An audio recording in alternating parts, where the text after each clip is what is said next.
to briefly touch on this because it was thoroughly covered in some of our other sessions. So if you weren't in the other session, please, take a look at that virtual library. It will go over a lot of this in much more depth.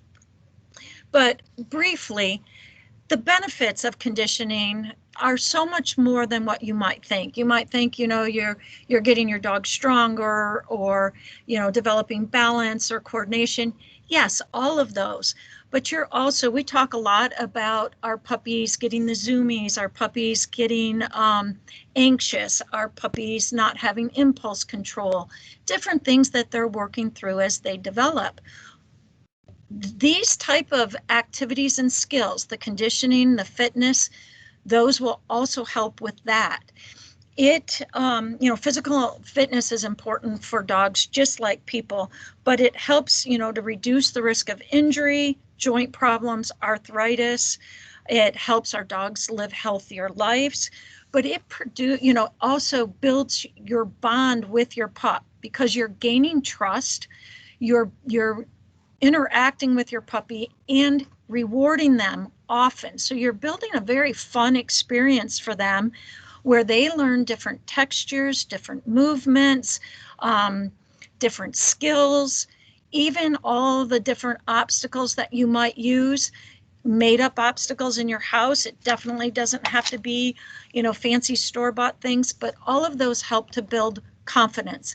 It also helps to work their brain. And that's pretty important too. We talk about how it's hard to sometimes physically tire our puppies out, but mentally they need that work too. So this kind of stuff is a lot of problem solving, independent thinking, things that are going to help them throughout their development as a pup and as a guide dog. I'm always going to mention this part. We all have puppies. Some of us have older puppies, even puppies over a year of age. But with any exercise, be it canine conditioning or even your obedience training skills and other things in our puppy manual, we always take the age of the puppy into consideration, the skill level of the puppy. So you might have an older puppy who hasn't experienced many things. Well, you're going to start them on a lower level. Start slow so that you can build on positive experiences for that puppy. With a younger puppy, number of repetitions are going to be greatly reduced. It's not going to be as structured. You're going to structure it more as play, free choice play. So you will keep duration low. You will keep frequency, meaning how many times per week that you do the things, low. So always keep that in mind with a puppy, that you are with your puppy of any age. Gear it to what they're up to. And sometimes they're up to something on one day, and then the very next day it's too much. So keep that in mind. If you do a lot on one day, maybe you go to the store, you walk around the block.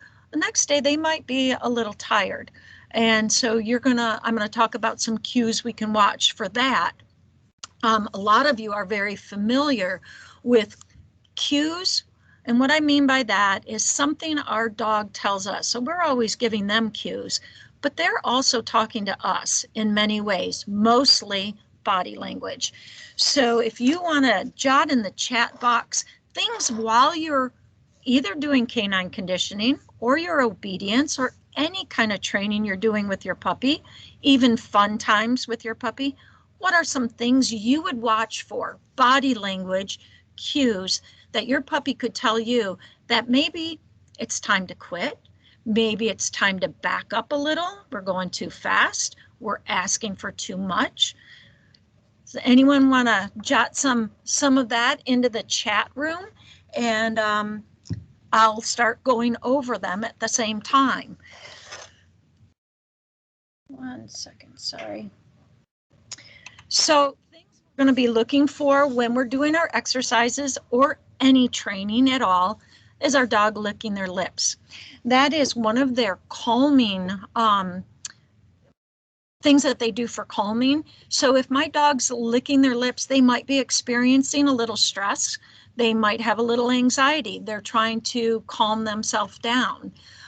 Yawning could be another signal that maybe I'm asking for too much, going too fast. Maybe my duration was too long. So these are things I'm going to watch for while I'm working with them. My dog starts panting and it's not hot outside, and it's, really shouldn't be any reason for panting. I haven't, just ran him around the block. That's going to be a big cue for me that maybe it's time to slow down, back up, or stop for the day. So things we're going to watch for. If I ask him for some kind of skill and he's turning his head away, avoidance behavior, that's going to signal to me that maybe it's too much. Maybe I need to break the skill down smaller. If he's stopping or lagging behind, that can also be an indication that we're asking for too much. And that's something really good in obedience and things like that. All of a sudden, your pup goes from walking right next to you to they're just stopping, they're lagging. Maybe we need to evaluate, how long is this walk? Have I had him out too long? Am I asking too much? Are there big trucks going by? So we try to look at things through their eyes. The other thing that you might notice is your puppy had very nice form doing its sit or its paws up or whatever it was, and all of a sudden, or maybe not so all of a sudden, the form isn't so proper. They're just kind of missing the beat a little bit.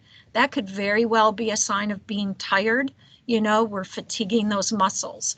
So just some things to keep in mind as you're working on the different skills. A puppy that might be very stressed will give you what's called whale eyes. And what that is, it's a term for seeing the white of the eye, or a sideways look. Sometimes they'll give you, but normally you don't see the white of the eye. So we want to stop before any of those really get started. So that's why it's really important just to go slow with your puppy, watch your puppy, and keep it fun, keep it light, and very rewarding so that they're anxious to do it the very next time. So the topics for today was going to be doing pivot work. I called it orbit in the email, but pivot work really helps with rear end awareness.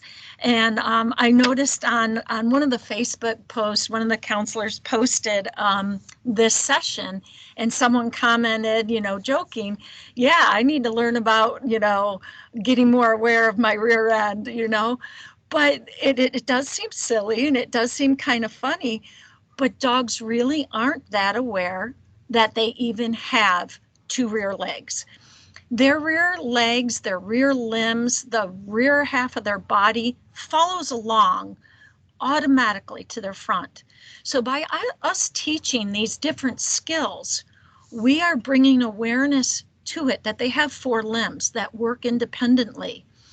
And yes, it's great for, canine conditioning and exercise skills, but it is also very good for our future leader dogs, and that they can use in guide work and things like that as well. And I'm going to touch on that in a minute. But as far as pivoting, it's basically a flashy skill commonly seen like in canine sports, freestyle, obedience, rally, agility. And what it really is, it requires your dog to change directions by moving the rear end and keeping the front feet in place. Sometimes people will call it the elephant maneuver, because you see elephants on a turned over bucket and their front feet up. So you might hear that term. But not only does pivoting teach superb hind end awareness, having them move each limb independently, but it also can be very helpful in healing and heel work, because you're putting them in the proper position. So like if you look at this picture right here, that pup is directly at the left side. the shoulder of the pup is lined up to those seams of the pants, and everything is in proper position. So that person could move around and say heel and, help that puppy learn how to position himself in the heel position. What I also do, which I'm sorry, I had a little technical difficulty, so I don't have this on video, but I think it would be a good one to have for our next session anyways. This session's probably plenty long. But what I do is I set out my bowls. By the way, what that is, it's a feed bowl, a livestock feed bowl. I get them at TSC. They're roughly, I think, $5. They're all rubber. They don't slide top or bottom. You flip them upside down like that. They hold pretty much any weight. There was a time where I had to double it up for a very big dog, just to make it a little more sturdy. But I love the feed bowls. But what I was going to say is I might put them along my pathway that I'm going to walk, working on loose leash skills. And I might even walk ahead of my dog, have him in a wait, and then call him to a heel at my side. And, proper positioning immediately, because he's going to pop his feet up on there. If your dog doesn't know paws up, that's of course where you're going to start, is just teaching paws up. And again, we have that on the last few sessions, teaching paws up. But I'm gonna go over this a little bit here for you as well. This first demonstration, he is my dog, Bam Bam. He is not a leader, future leader dog. He's not a leader dog. He's a toller. And he's probably about a year old here. And this is kind of showing a full pivot all on his own with a reward at the end is all it is. We will go into breaking that down in a minute, but here's Bam Bam doing the full pivot. Spin.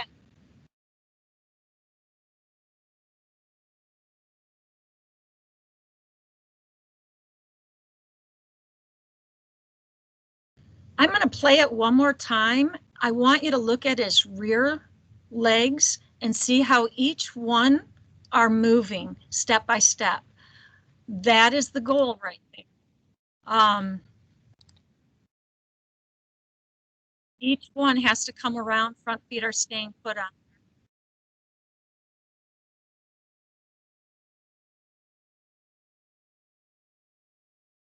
Oops, sorry about that. Thought I paused it. So the pivot skill teaches the dog about rear end control, independent limb movement. And like I said, that pivot dish is just a livestock feed bowl. You can also go from the feed bowl to lower discs as well. You can work your way down, or sometimes, and I can, at the end, I have an example of a couple other things that I actually brought with me. So at the end, when I put my camera back on, I will show you the feed bowl in person. And what I also did is I took like a round cutting board and I put a little yoga mat on top of it, and it's small. It's only about 12 inches around and about an inch high. So I use that as well, and it works great. But the most important thing is to have fun with them. There's all kinds of games to do with the pivot dish, and it's a great way to build confidence and your positive reinforcement with lots of rewards, to the point where when you put it down, your puppy is going to be excited and happy to step up on there, turn with you, spin with you, and move with you. So now I'm going to show you Swagger. So Swagger, he knows paws up, but this is pretty much his first time working on doing pivot work. And some of the key points that I want to kind of mention is I have the treat in my hand and I'm using it as a lure in this case, and I have it right against his nose. I will fade that lure very quickly. You saw how Bam was doing it without being lured. I will fade that lure, but in the beginning, I'm going to hold it against his nose. And if you watch in the video, I'm going to kind of move my body, offering a little body pressure. However, I'm not touching him with my body. I'm just stepping, and I'm turning his head the one direction, which will cause his feet to go the other. I'm just holding the treat, but as soon as I get the slightest movement, I'm rewarding with that treat. So let's play this one, and you can watch how I'm breaking it down for Swag. I'm not asking for a big turn, just move one foot.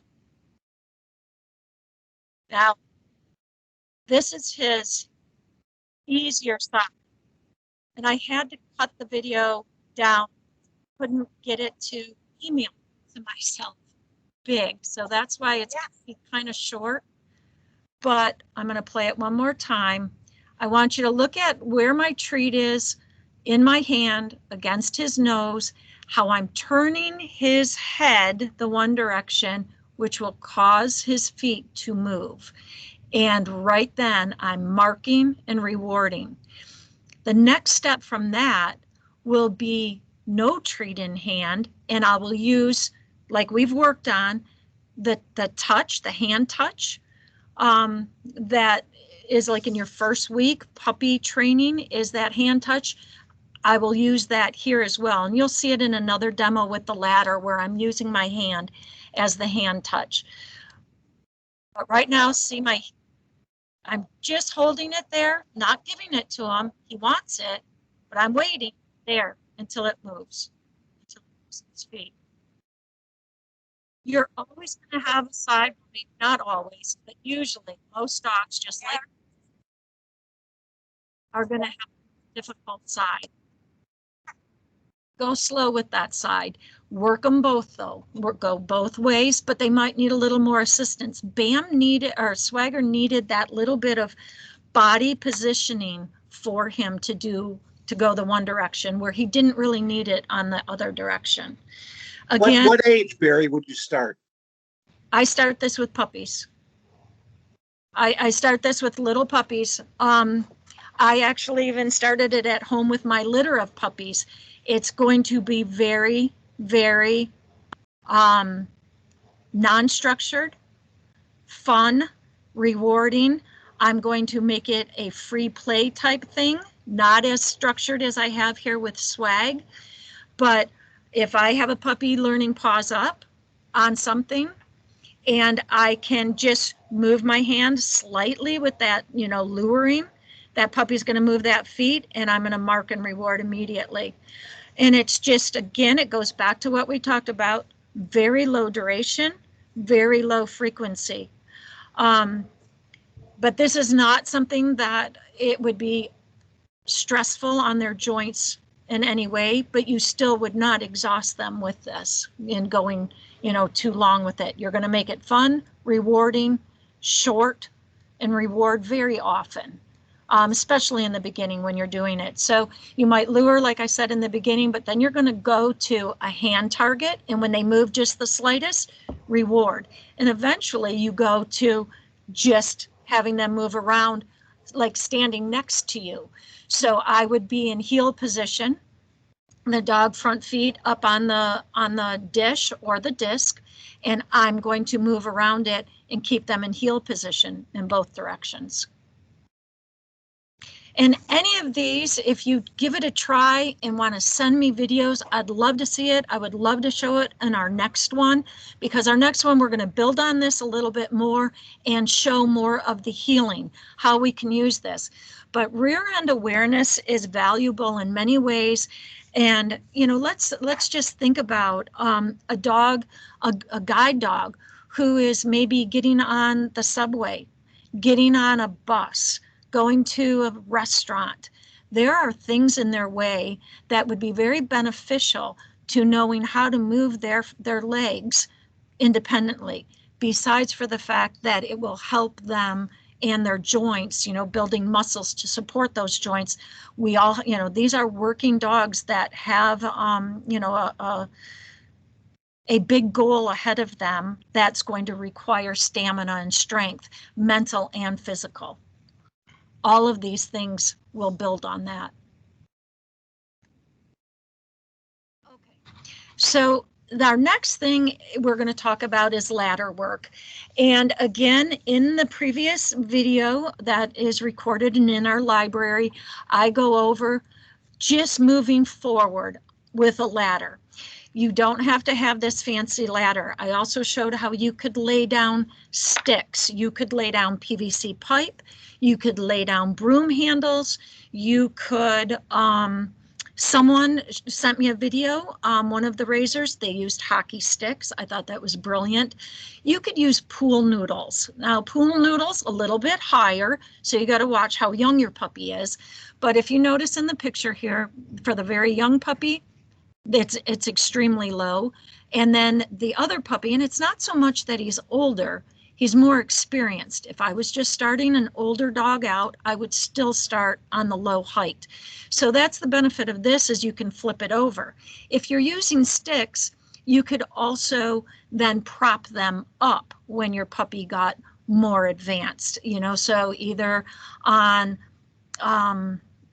cones, like those little, use them for soccer and things like that, those little cones, orange cones, you could prop them up on pillows or on books or so on.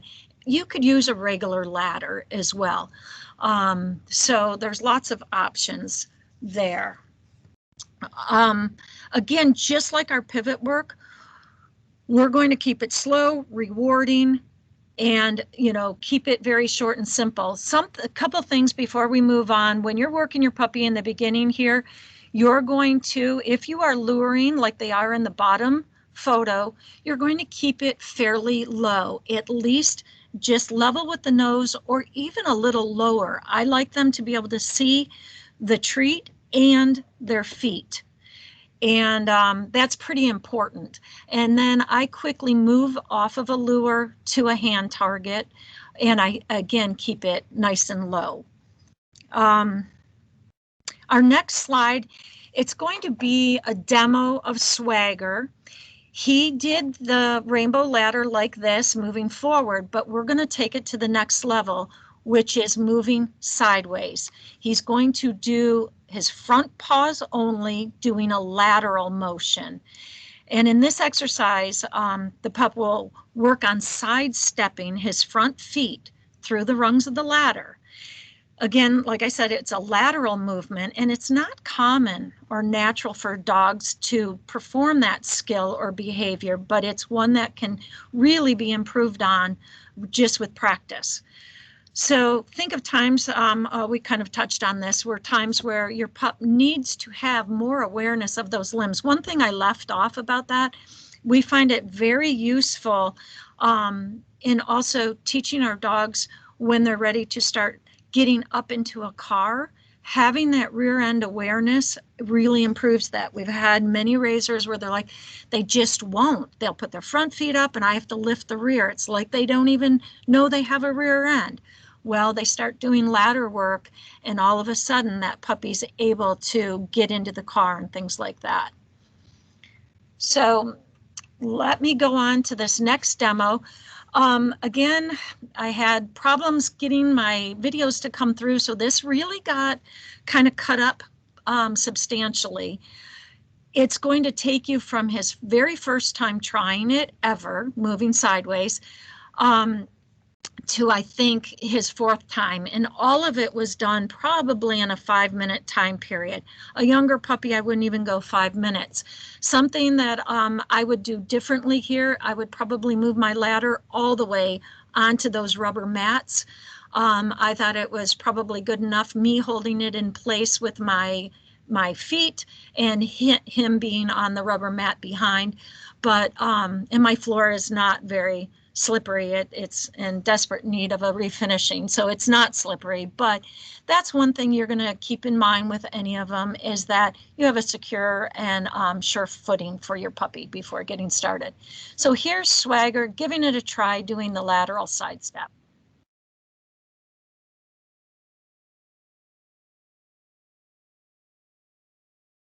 I'm going to pause it right there for 1 second. So this is his more difficult side, going to his left. So what I quickly did is I move to that side. I'm not pushing him with my legs, but I'm offering support with my body pressure there. And on my hand, I am lowering, the treat's right in front of his nose. When I turn his nose to so he's moving to the left, I'm turning his nose to the left, and that is making I'm sorry, I might have just said that backwards. Let me back up a minute here. It's easier to do than to say. Yeah, I'm taking his nose to the left and his legs are falling. Uh, This is his third try at coming to the right. He was more comfortable to the right from the start. And you'll see I have less prompting with this by far. He's doing much more of it on his own. Start that is more difficult side. Giving a little.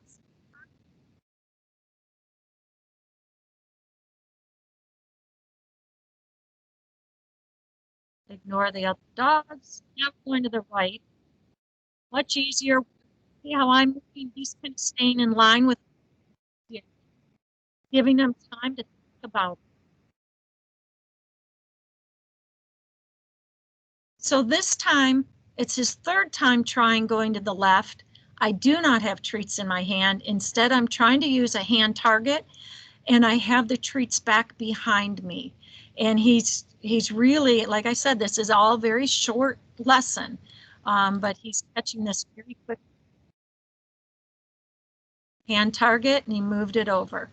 I'll play the whole thing over again since it's like 30 seconds and very cut up. But those are some of the main things that I want you to, take a look at. So I have the ladder is at a low height.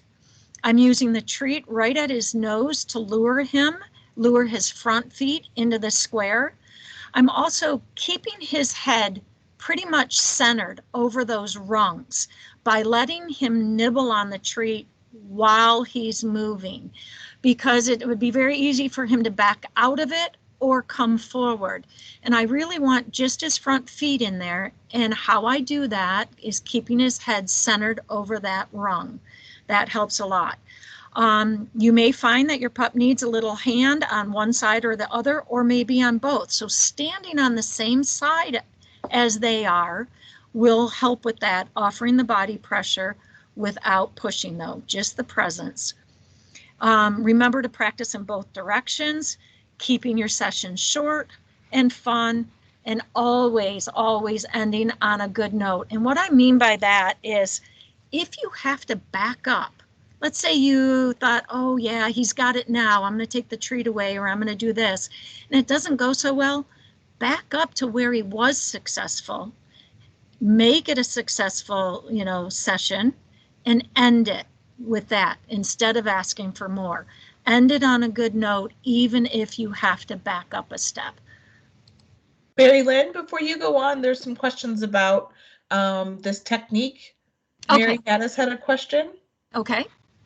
She says, moving sideways in the ladder with the front feet in the ladder, you're working the back feet, correct? Would that switch if you had them moving sideways with the back feet in the ladder? We are actually, that's a great question, Mary. Thank you for that. But we are actually working all four of them. All four of them independently. Yes, if you watch, when we replay it, he has to think about those back. He's paying more attention to his front right now by far because he has to step over that rung. But since this is such a unnatural, not something they're going to just do on their own, usually in the, out and about, maybe if they were hiking and there was a log or something, but I could see them using this anywhere in guide work with all the things on the floor that they have to maneuver around and things like that at a restaurant or on a bus. So he is working all four of them.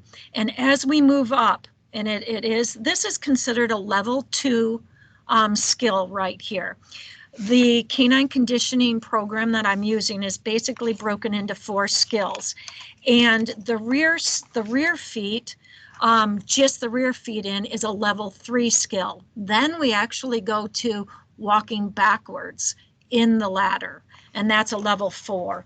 But I would say definitely he's thinking much more about his front feet, getting up and over the rungs, but at the same time, he's moving those back independently because of asking him to go laterally.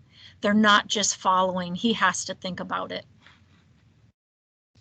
Is there another question? Doesn't look so right now.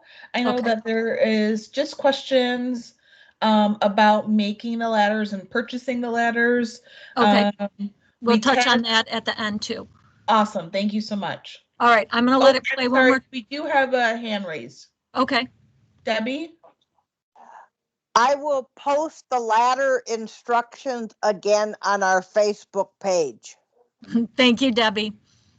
All right, I'm going to let this run one more time, and then we're going into question and answers next. So let me just, oops.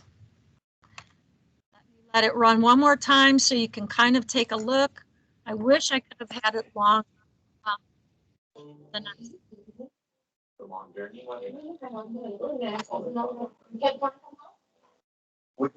But that's why I went. Since this was his more difficult side, that is why I went on that side. And that body pressure, presence, I won't say pressure, is what helped him move those back legs and think about his back legs a little more.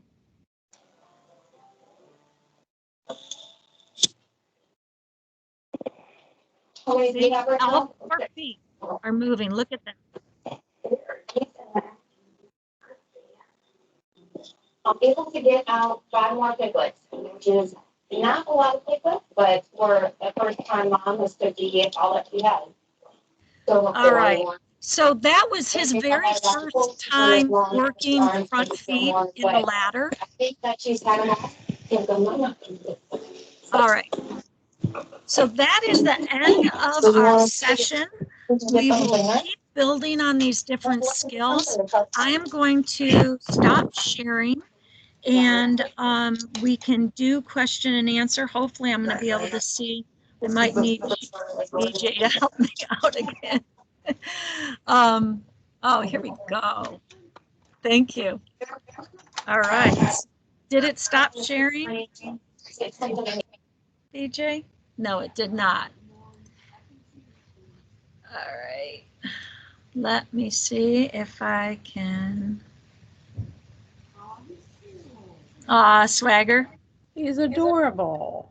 I think so. So that is Mr. Swagger, and if that's Sunny Bear, not a future leader dog. Hey, I am BJ. Yep. I cannot find the non-share button. Oh, this is crazy. Why? It's just not here. That's it. All right. When I turn my camera on, I think it stopped sharing. And I'm going to try to find the chat now and see if I can answer any questions. First of all, I want to thank you, Deb, for posting the directions for the ladder. She has directions that will tell you the length and how to cut it and what elbows you need and so on. If you wanted to make that exact rainbow ladder, either in color or just in a solid color white, I do have that at home, and I'd be happy to post those instructions too. So not a problem. Barry, yes, Mark. Barry Lynn, Yes. does your puppy that helps with the dishes, does he ever break any? My puppy that, oh, no, he's awesome. I couldn't clean house without him.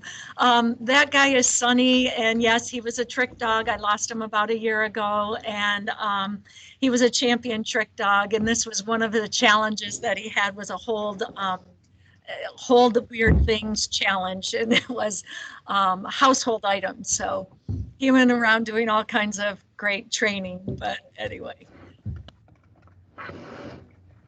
All right, so does Leader Dog sell the ladders? No.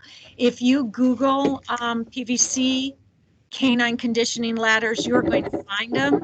They're very simple to make. Feel free to email me. I have Deb's instructions as well as the rainbow ladder instructions, and I'd be happy to send those out if you're interested. If you want to go more economical, you could use PVC pipes. You could use any of those numerous other items that I said. For my little dog, I even just used dowels, wooden dowels, and I bought little, oh, and I wanted to show you this, but I bought little cones that had holes, and I ran my dowels through those. Kind of like the cavalettis. They sell cavalettis. Cavalettis could be used as a ladder just as easy, depending on where you space it. Here's the feed bowl, if you can see that. Oh, I see. I'm kind of blurred out, so you're not able to see. Let me see if I can fix that background for you. I can see the corner of it. Oh, yeah, it's because it's got that background blurred. Yeah. So let me go, and maybe you'll be able to see it. Is that better? Mm-hmm. Yep. Good. So this is just the feed bowl. It's rubber, doesn't slide. They even make them in all kinds of sizes. So if you wanted a bigger one and not start with the little one, that's fine too. This is just a wooden, I don't think it's even a cutting board. It's from Home Depot. It was already finished in the whole shot. I need to re-glue my yoga mat on it, but it's just 1 inch thick. I put the yoga mat on the top of it, and I put a little bit of yoga mat on the bottom to make it not as slippery. All I see is VJ. No pictures. You only see VJ? You don't see me? No, not you. All I see is the letter VJ up there, like she had taken over control. Hey, VJ, did you take over control? No, I see I you, can Mary see Lynn. you. We can see Barry Lynn. I No, can I- see you. All right, fine. I'm not sure. Mark, that might be an adjustment on your end. Yeah, Um, I'm gonna Maybe leave you and have come it on, back. on gonna leave. gallery, where if you put it on speaker, the speaker will get big. Anyway, it's just a wooden, you can use a cutting board. I think I got this for $8. Then what I end up doing, and I apologize, this one was outside. I end up going to just a small little disc, and because I send them to a Target and things like that. And I have just this flat little disc. This one's an official one from FitPaws, but you don't need that. A silicone hot pad works awesome. It doesn't even have to be round. A silicone hot pad is square. I like the round, but it doesn't really matter. Also, in your puppy raiser manual, lots of good information, and including the paw pads. You can work on positioning with the paw pads. I do like the roundness of the disc and the smallness of the dish, just because I can pivot around with them, keeping them in my heel position, but the paw pads are fantastic as well. All right, let me see. Other questions. What about distractions with 2 other dogs around? Well, I thought he did fantastic with it. I kind of kept an eye on that. There was a delivery going on at the same time. So if your dog was distracted by it, I didn't feel he was. You kennel up the other dogs. If it was something a little more difficult, I probably would, or if I wasn't luring him, like if I had moved on to making it a little more difficult, by all means, kennel up the other dogs. That's impressive. You're sweet.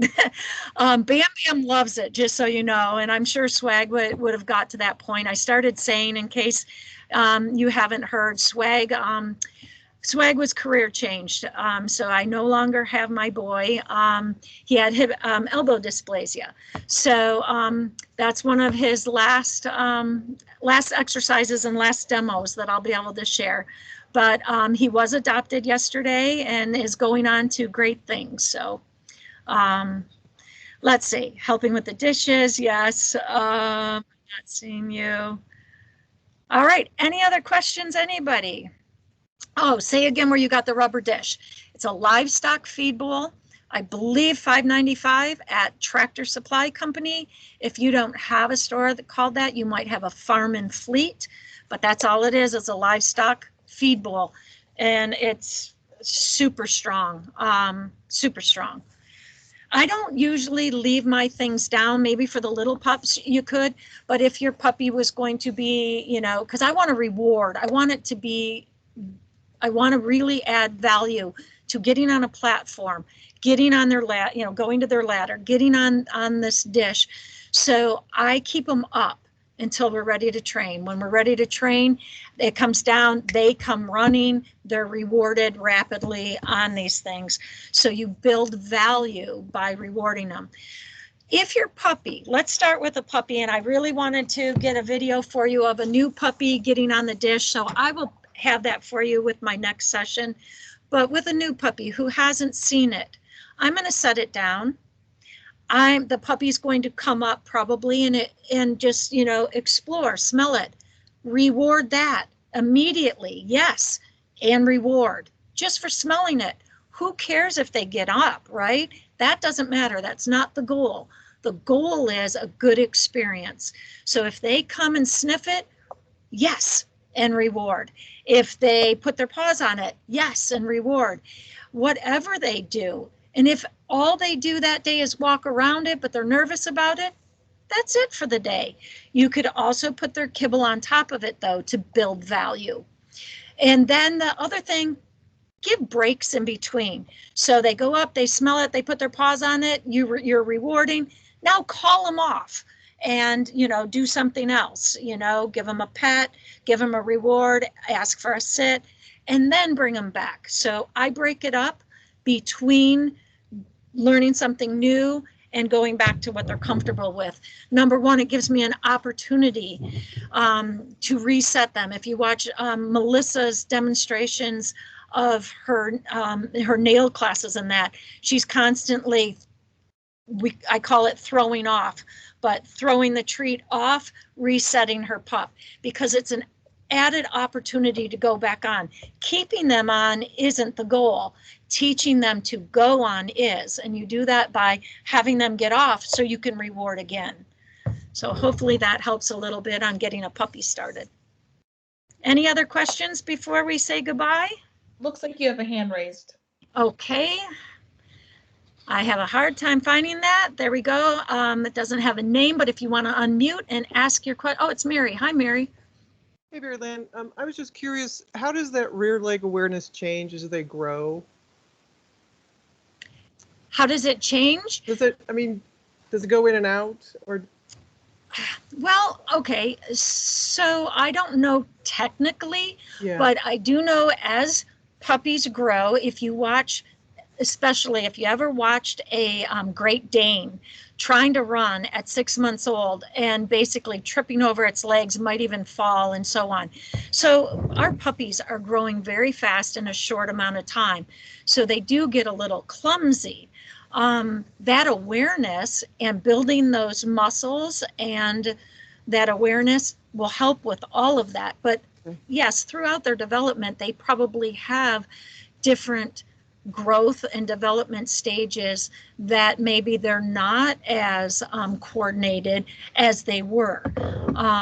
But if you look at like my last video, which was the little puppies doing paws up, but on an inflated disc. So definitely all about balance. It wasn't sturdy. And you could see that puppy was, you know, kind of all over the place. And as they get older, they have much more coordination, yes, but you might run into different stages where they're the gangly teen and, you know, where even like our children who trip over their feet when they're growing so fast. Also, so what would you see if there's one side is stronger than the other? Do they not move as easily? They tend to always have one side that's stronger. And were you able to see it on Swag on both the pivot and the ladder work? He was definitely stronger on one side.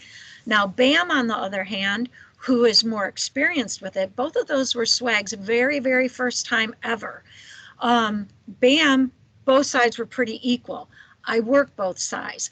I don't work the weak side to the point of aggravation by any means, but I make sure I slow it down, work that side, give them time to think. That's our biggest thing with a lot of it, even in our obedience skills. When we ask for a sit, let's say, pause, give them time to think, because they gotta, that's that English word, and I heard it and I know it. And, so giving them time to think, guiding him like on the ladder or the pivot with the food, that helped as well. But allowing them to think, the other side will get stronger. That's part of the whole intention here with Canine Fitness, is to strengthen the other side. Great, thank you. That's good. You're welcome. We have a strong and a weak side. If you're right-handed, you tend to be, more coordinated with that. I don't write as well with my left. I'm sure if I practiced, no, I don't think I could get good at left-handed writing. But anyway, well, thank you all for joining me today. I look forward to seeing you next time. We will be using these in healing mode as well, and hopefully get a puppy demonstrating for you too. All right. Thank you, everyone. Have a great weekend. Thanks, Barry Lynn. Thank you.